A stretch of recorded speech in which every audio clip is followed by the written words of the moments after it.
Have you ever woken up drenched in sweat, heart pounding, unsure if what you just experienced was a dream or something far more sinister? My name is Alistair Dorn, and I've spent years investigating the paranormal, uncovering the dark and unexplained. But nothing has ever shaken me like the nightmare I'm about to share with you. It wasn't just a bad dream. It felt like a message, a warning, something clawing its way into my reality. A twisted carnival, abandoned and decayed, where the laughter of children had long since died and something far darker had taken its place. What happened to me at that carnival defies explanation, but it still haunts my every waking moment. If you think you can handle it, stay with me. And before we dive deeper, make sure to hit that subscribe button and like this video, because the story you're about to hear will make you question what is real and what lurks in the shadows of our worst nightmares. The first thing I remember is the cold, bone-chilling, despite the warm night. I was standing at the entrance of the carnival. The once vibrant colors of the rides faded into rust and decay. The silence was deafening, broken only by the distant, echoing creak of a Ferris wheel that hadn't spun in decades. There was something off about the air itself, thick and heavy, like it carried the weight of forgotten screams. My instinct screamed at me to leave, to run, but my feet wouldn't move. It was as if the ground itself held me there, refusing to let me escape.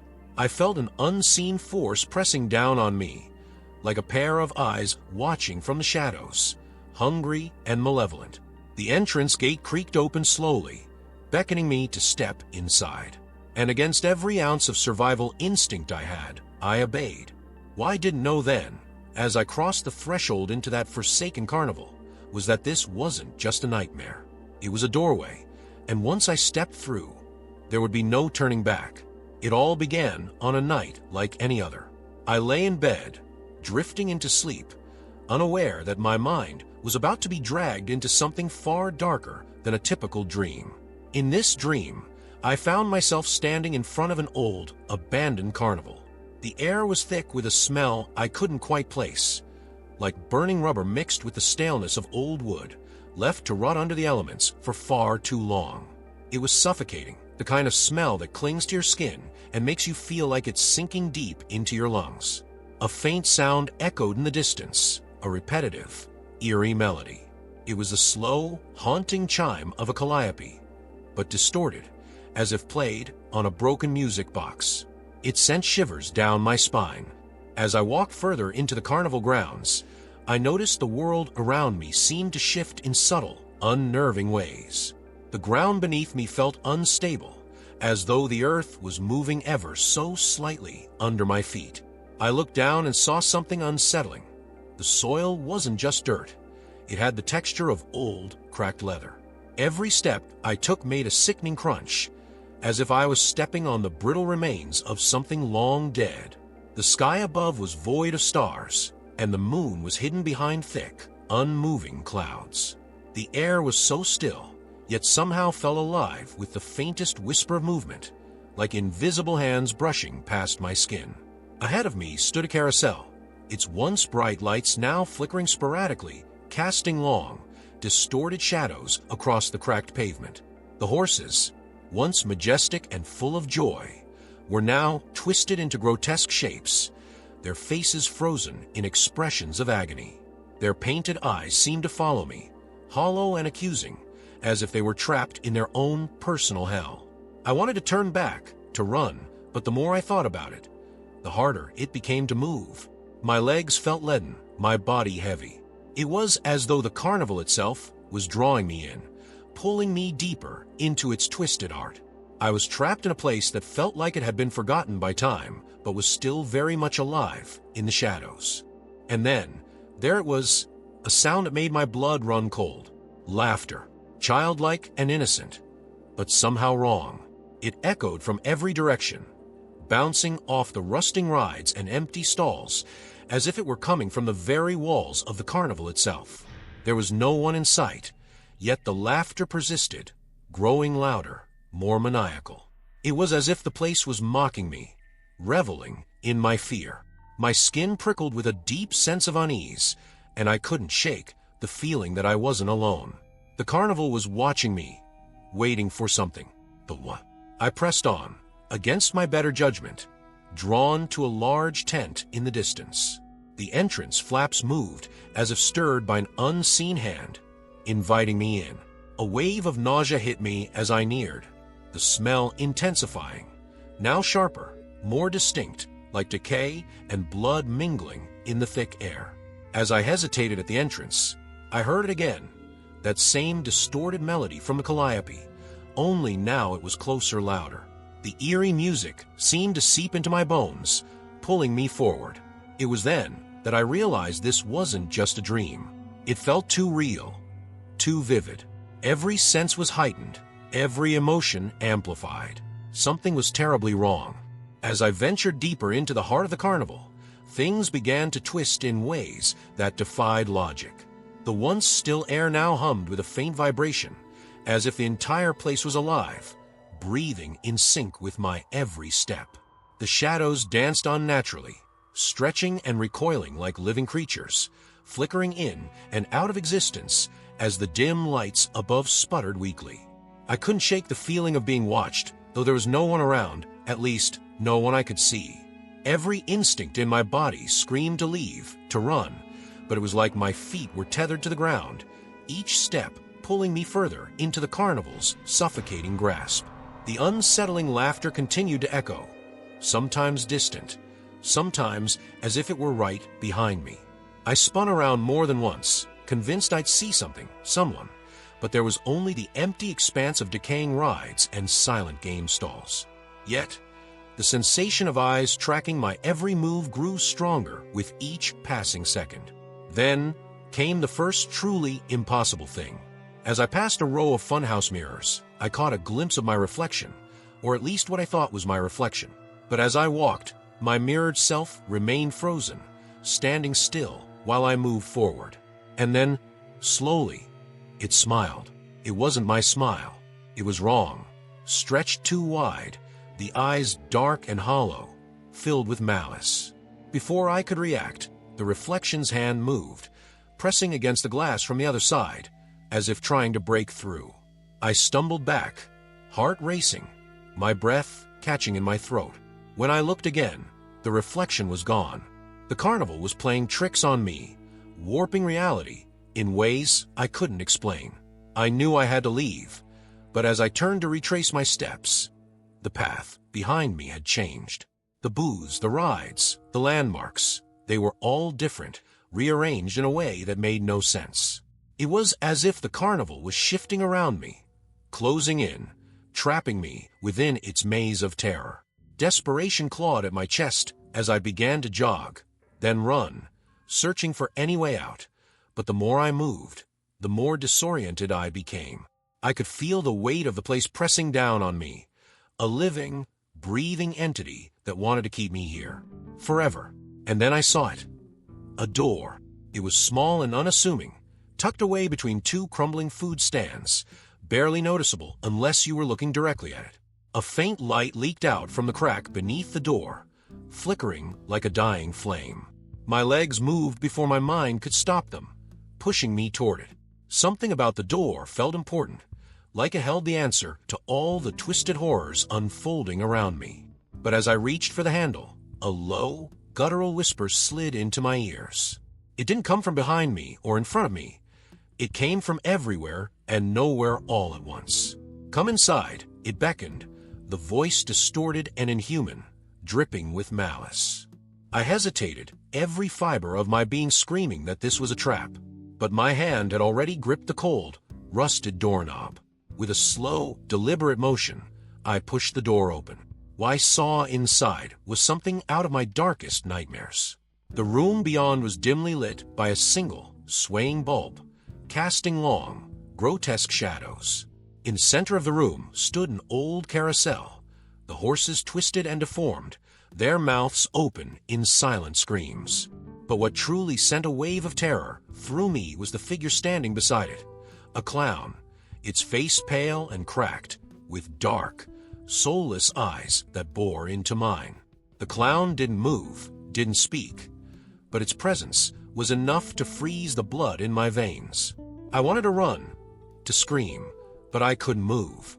The air around me grew colder, thick with an unnatural chill that seeped into my bones. Slowly, the clown's head tilted to the side, its smile growing wider, impossibly wide, revealing rows of jagged, yellow teeth.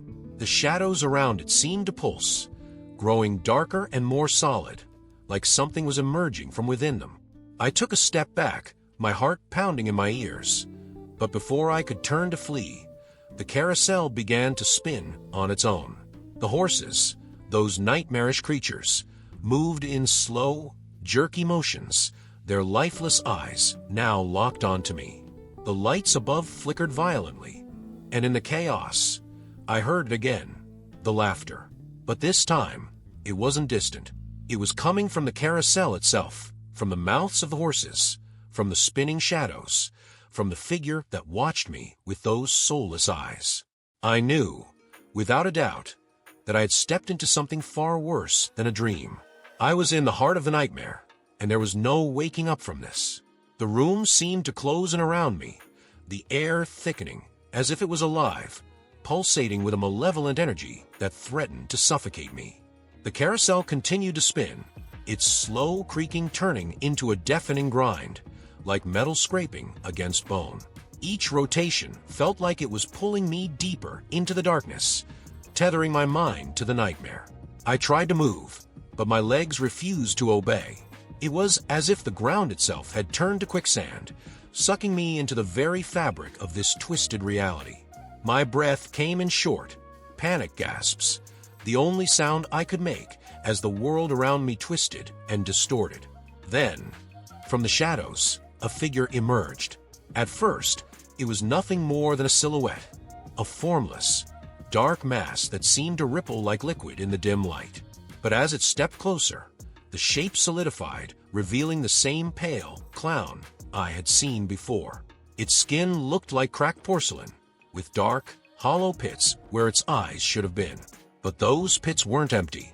They were filled with a swirling blackness, a void that seemed to stretch endlessly inward, pulling me in like a vortex.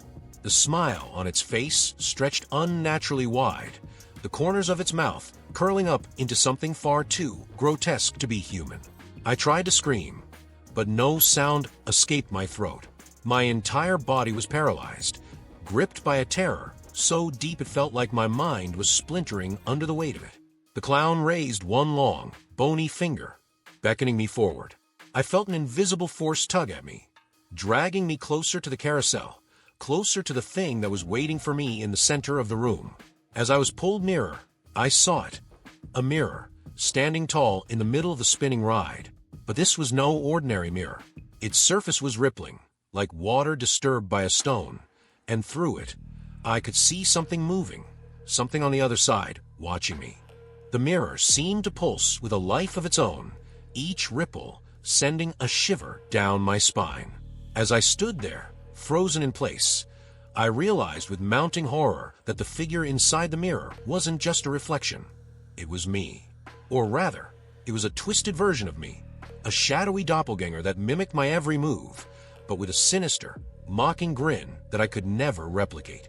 Its eyes glowed with a sickening yellow light, filled with malice and hunger. I felt the weight of its gaze on me, like it was peering into the deepest corners of my soul, seeing things I didn't even know existed. Suddenly, the doppelganger stepped forward, pressing its hands against the surface of the mirror. The glass didn't break, didn't crack. Instead, it bent, stretching like a membrane. And then, with a sound like tearing fabric, the figure began to emerge from the mirror, its body pulling free from the liquid-like surface with an agonizing slowness. My heart pounded my chest, my pulse roaring in my ears as I struggled to comprehend what was happening. This thing, this twisted version of me, was crossing over, stepping out of the dream and into my reality. As it emerged fully from the mirror, the carousel abruptly stopped spinning. The silence that followed was more terrifying than any of the noises before. It was the silence of something unnatural, something that shouldn't exist. The doppelganger stood before me now fully formed, its grin wide and grotesque, its eyes glowing with that same eerie light. And then it spoke, but not with words. No, its voice wasn't a sound. It was a presence, a vibration that rattled through my bones, whispering in my mind, "You can't escape." In that moment, I realized the terrible truth. This wasn't just a dream. This wasn't just some manifestation of my subconscious fears. The carnival, the clown, the mirror, it was all real, in a way that defied explanation. I had crossed a threshold, stepped into a place where reality and nightmare intertwined, and now, there was no waking up. I was trapped in this twisted realm, and the thing standing before me was here to take my place. Desperation surged through me as I tried to scream, to move, to do anything to break free from this nightmare. But my body wouldn't respond. The doppelganger stepped closer, its eyes locking onto mine, and I felt my own consciousness begin to unravel. The edges of my vision blurred, the world around me fading into a haze of darkness. The last thing I saw before everything went black was the doppelganger's hand reaching for me, its touch cold as ice, pulling me into the void. And then, in an instant, I was awake. I bolted upright in my bed, drenched in sweat, my heart hammering in my chest. The room was dark, the only sound the ticking of the clock on the wall. But something was wrong. The weight of the dream still clung to me, heavy and oppressive, as if I hadn't fully escaped. I looked down at my hands, trembling, and there, on my wrist, was a small smear of blood. It was real. The dream was real, and whatever I had faced in that carnival was still with me, lurking in the shadows, waiting for the right moment to strike again. For days after the dream, I couldn't shake the feeling that something was horribly wrong. It wasn't just the vividness of the nightmare. It was a lingering sensation that followed me wherever I went, like a shadow I couldn't outrun. Every time I closed my eyes, I saw glimpses of that twisted carnival, the hollow-eyed clown, and the doppelganger emerging from the mirror. It haunted me, not just in sleep, but in waking moments, too. Random flashes of the Eerie carousel, the creaking rides, and that distorted laughter would pierce through my thoughts, unsettling me even in the brightest daylight. And then there was the blood, a small, dried smear on my wrist that hadn't been there before I went to sleep. It felt like a brand, a mark from the other side, driven by an unsettling curiosity and the gnawing need to understand what had happened. I began researching. I scoured the internet for anything related to abandoned carnivals, supernatural encounters, or dreams that felt too real. Hours blurred into days as I dove deeper into dark corners of forums and obscure websites, searching for answers. It was late one night when I found it. An old, faded newspaper article from decades ago, reporting on a carnival that had mysteriously closed after a series of tragic events. The carnival, known as Luna Park, had been a traveling show that set up in small towns, bringing joy and wonder to the people. But something went wrong, very wrong. According to the article, the carnival abruptly shut down after a string of disappearances. Children, teenagers, even adults had vanished without a trace while visiting carnival, their last known whereabouts always somewhere near the carousel or the funhouse mirrors. The carnival's owner, a man named Victor Rylan, had been found dead inside one of the tents, his face frozen in an expression of sheer terror. Some witnesses claimed they heard strange music, distorted and out of tune, long after the carnival had packed up and left town. Others reported seeing figures in the shadows, watching them from the outskirts of the abandoned grounds. The authorities never found the missing people, and the carnival was forgotten. Until now. The more I read, the colder my blood ran. The description of the carousel, the layout of the carnival, even the eerie laughter, it all matched the dream. But this wasn't just a dream anymore. It had been a place, a real place, and something had remained there, lurking in the shadows of the past. Luna Park wasn't just a forgotten memory. It was a door that I had unknowingly stepped through in my sleep. Desperation clawed at my chest as I continued reading, piecing together fragments of old reports, witness accounts, and urban legends. The town where Luna Park had last set up was only a few hours' drive from where I lived. People still whispered about the cursed carnival, how some nights you could hear the faint echo of the Calliope's tune carried on the wind, long after the grounds had been abandoned. Some said that those who dared to visit the site never returned. Others claimed that if you saw the carnival in your dreams, it meant you had been chosen, marked by something far older and darker than anyone could understand.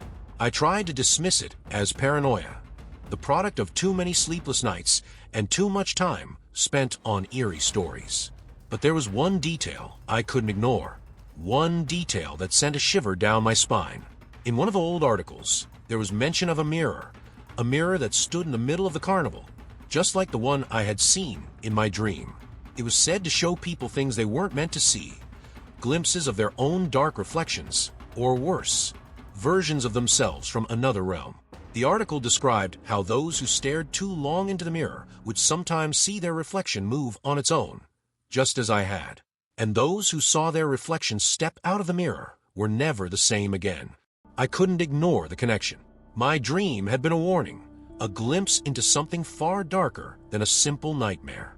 The carnival had left its mark on me, just as it had on those who vanished all those years ago. But why me? Why now?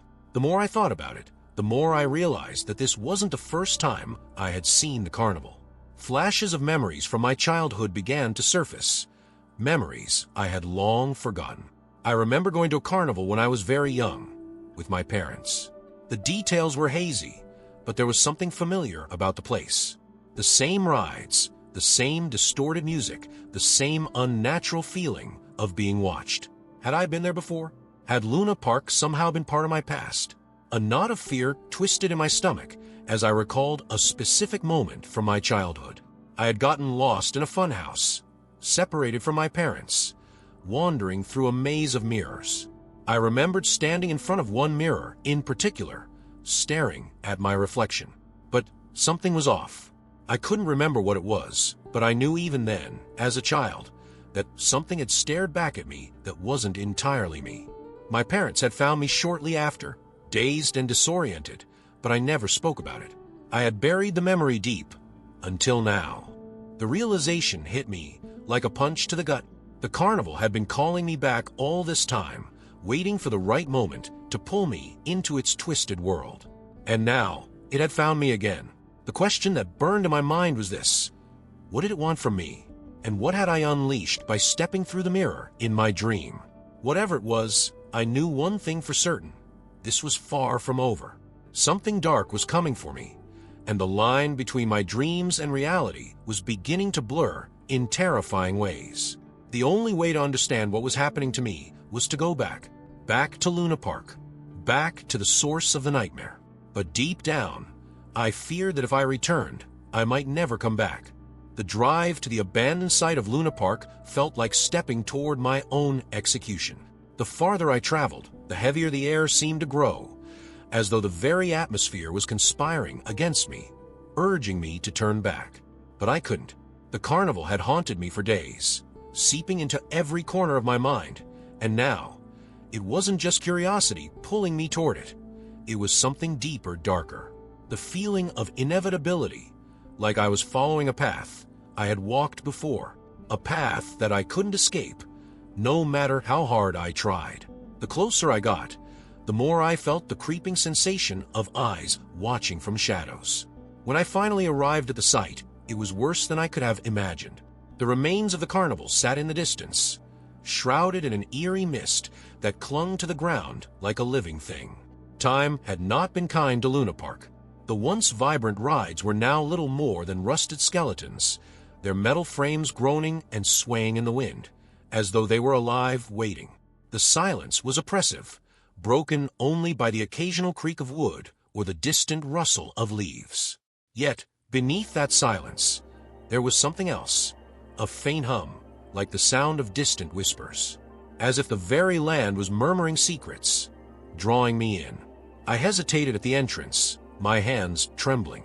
The old, rusted gate stood ajar, exactly as it had in my dream, and beyond it, the desolation stretched out like a graveyard of forgotten memories. It was uncanny. Every detail, every shadow, was a perfect match to what I had seen while asleep. I knew this place, but I had never been here, or had I? As I crossed the threshold, a wave of nausea hit me, like the air was heavier, thicker, laced with something unnatural. My instincts screamed to leave, but something stronger pulled me forward. It was as if the carnival itself was alive, calling to me, luring me deeper into its rotting heart. As I wandered through the grounds, the overwhelming sensation of being watched grew more intense. Shadows seemed to move in my peripheral vision, darting between the crumbling remains of the rides. My heart pounded in my chest, my breath coming in short, shallow gasps.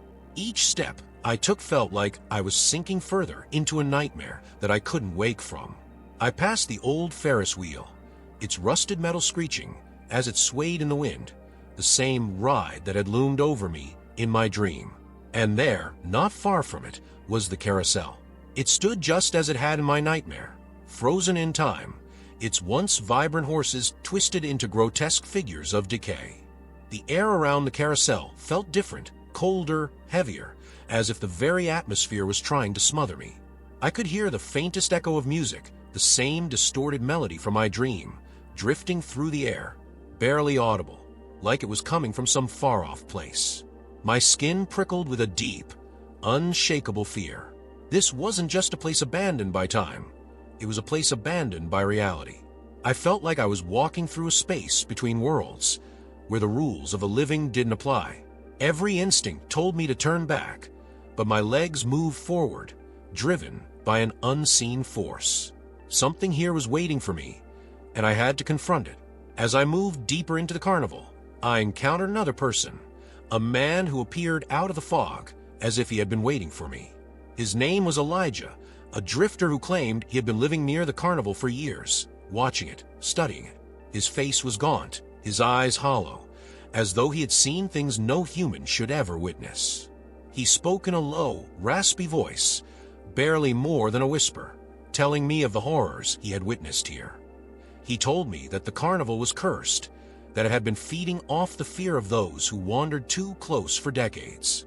He spoke of the disappearances of the people who had come to Luna Park and were never seen again. And then, he told me something that chilled me to the bone. He had seen me before. Elijah claimed he had seen me at the carnival when I was a child, wandering through the funhouse mirrors.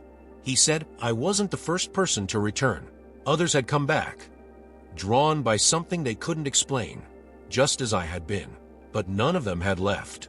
They had disappeared, swallowed by the darkness that lurked here, their souls trapped in the carnival's twisted grasp. Elijah's words filled me with a cold dread. How could he have seen me? I barely remembered that day, yet his description of the mirrors, of the fear I had felt, was unervingly accurate. He spoke of the mirror I had seen in my dream, the one that showed twisted reflections of those who stared into it for too long. And he warned me, the mirror was a gateway, a doorway to something far worse than I could imagine.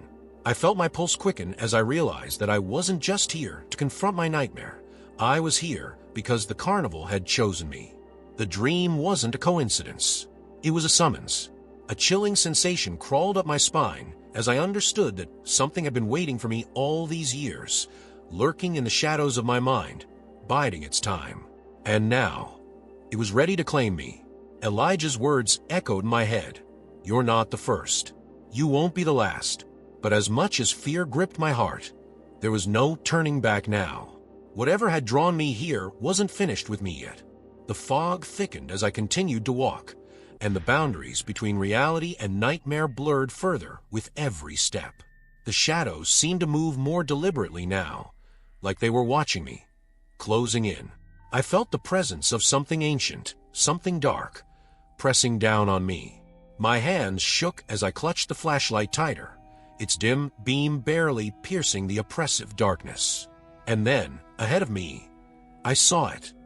The same mirror from my dream, standing tall in the middle of the empty fairgrounds, its surface rippling like liquid. Elijah had disappeared, as if he had never been there at all, and I was alone with the mirror. I took a step forward, my heart pounding in my ears. This was it, the source of the nightmare, the doorway. And as I reached out toward the glass, I felt the cold grip of terror wrap around me, pulling me closer to the darkness that waited on the other side. The mirror loomed before me, its surface unnaturally smooth, like polished water, rippling gently in the darkness. It reflected nothing around it, not the fog, not the broken rides, not even me. It was as though the mirror was rejecting reality itself, existing outside the boundaries of this world. I stood frozen, every muscle in my body tense, as a primal fear gnawed at the back of my mind. Something was wrong, terribly, unspeakably wrong. I could feel it in my bones, a deep, hollow dread that told me this was the point of no return. With trembling hands, I reached out, my fingers brushing against the cold surface. The moment my skin made contact, the mirror rippled violently, sending waves of distortion across its glassy face. My reflection began to form within the ripples, but it wasn't me, not really. The figure that stared back had the same face, the same features, but its eyes were wrong. They were dark, hollow voids, swirling with shadows, and the smile that spread across its face was too wide, too sharp. It felt like the mirror was pulling at the edges of my soul, reflecting back a twisted version of everything I was. Then, without warning, the reflection moved. It stepped forward, breaking free of the mirror's surface, as if it had been waiting all along. The moment it crossed the threshold, the air grew impossibly cold, and the world around me seemed to shift. The fog thickened, curling around me like icy fingers, and the distant creak of the carnival rides grew louder, more deliberate, like the place was waking up. I stumbled back, my breath caught in my throat as I watched this twisted version of myself emerge fully into the real world. It was me, but not me. Its movements were smooth, almost graceful, but with a sinister undertone, like a predator stalking its prey. The doppelganger's eyes locked onto mine, and I could feel something inside me break. It wasn't just watching me, it was invading me, slipping into the deepest corners of my mind, unearthing fears I didn't even know I had. Every step it took toward me sent a wave of cold dread through my body, paralyzing me where I stood. I tried to speak, to scream, but no sound came. My throat was tight, as if the very air had been stolen from my lungs. The doppelganger smiled again, that same twisted grin that didn't belong to me, and it raised its hand. In its palm was a small, silver object, a key, old and worn, with strange symbols etched into the metal. I recognized those symbols. They were the same ones I had seen in the newspaper article, the same ones carved into the walls of Luna Park, hidden beneath layers of rust and decay. The key was a part of this place, a part of the nightmare, and somehow, I knew it was meant for me. But there was something else, something far more terrifying than the key. Behind the doppelganger, the mirror began to ripple again, but this time, something else was coming through. Shadows writhed within the glass, twisting and turning, until they took shape. It was a clown, the same figure from my dream, with its pale, cracked face and dark, hollow eyes. Its grin was wide, too wide, and its movements were jerky, like a marionette controlled by invisible strings. It stepped through the mirror, its gaze never leaving mine, and the air grew colder still. I could feel the weight of its presence pressing down on me, suffocating me with its malice. I tried to move, but my legs wouldn't obey.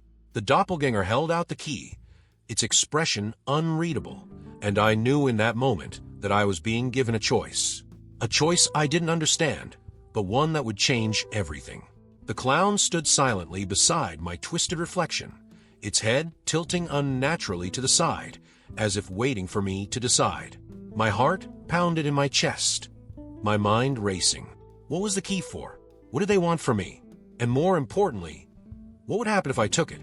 Every fiber of my being screamed at me to run, to escape this place, to leave the mirror, the doppelganger, and the clown behind. But I couldn't. I was trapped, not just physically, but mentally, bound by the invisible strings that seemed to control every nightmare I'd had since coming here. My hand moved against my will, slowly reaching for the key, drawn by an unseen force that I couldn't resist.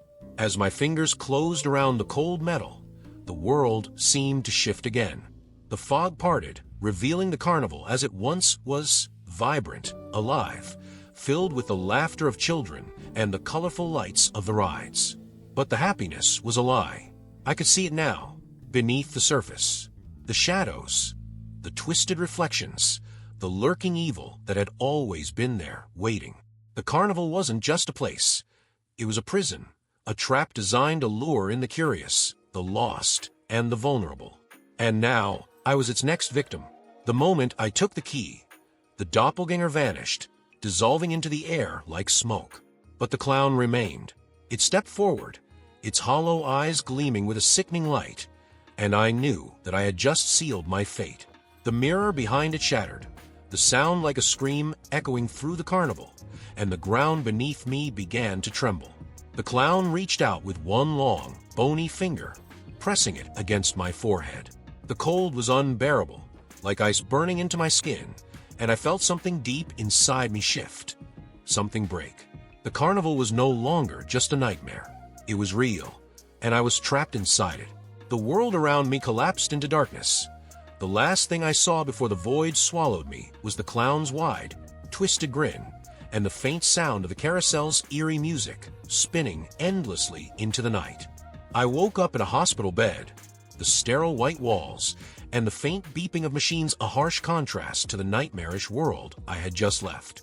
My head throbbed, my body felt heavy, and for a few moments, I couldn't remember where I was or how I had gotten here. The fluorescent lights above buzzed softly, flickering every few seconds, casting long shadows across the room. It took me a moment to realize that I was alone. No doctors, no nurses, no sign of how I had arrived in this place. I looked down at my hands, trembling as I noticed something that made my blood run cold. There on my wrist was the same strange symbol I had seen on the key. It was faint, like a bruise, but unmistakable. The key, the one my doppelganger had given me, was nowhere to be found, but the mark it left on me remained, a reminder that the nightmare wasn't over. I tried to remember what had happened after I took the key, but my memory was a blur. The last thing I could recall was the shattered mirror, the clown's hollow eyes, and the ground crumbling beneath my feet. Everything after that was a swirling haze of darkness, fear, and cold. How had I escaped? Had I escaped at all? A deep sense of unease settled in my chest as I swung my legs over the side of the bed and stood up, my legs weak and unsteady. The room felt wrong, too quiet, too still. I pressed a hand against the wall for support, my fingertips brushing over something smooth and cold. I glanced down, my heart nearly stopping. It was a shard of glass, but not just any glass. It was from the mirror. Panic surged through me as I backed away from the wall, my breath coming in short, sharp gasps. The mirror had followed me, or maybe I had never truly left it. The thought sent chills down my spine, and I quickly scanned the room, my eyes darting from shadow to shadow. The feeling of being watched returned, more intense than ever. It was like something was hiding just beyond my sight, waiting for the right moment to make itself known. I moved toward the door, desperate to leave, but as I reached for the handle, it twisted on its own, creaking open with a slow, deliberate movement. I froze. Standing in the doorway was a figure, a doctor, or at least, someone wearing a doctor's coat. But something was off. The light from the hallway cast deep shadows over their face, making it impossible to see their features. The figure stood unnaturally still, as if they were waiting for me to acknowledge them, to make the first move. My hand hovered over the door handle, unsure whether to push forward or retreat. Then, the figure took a single step into the room, and in the dim light, I saw it, a flash of something dark in their eyes. The same hollowness I had seen in the clown, in the doppelganger, the same void that had haunted me in the carnival.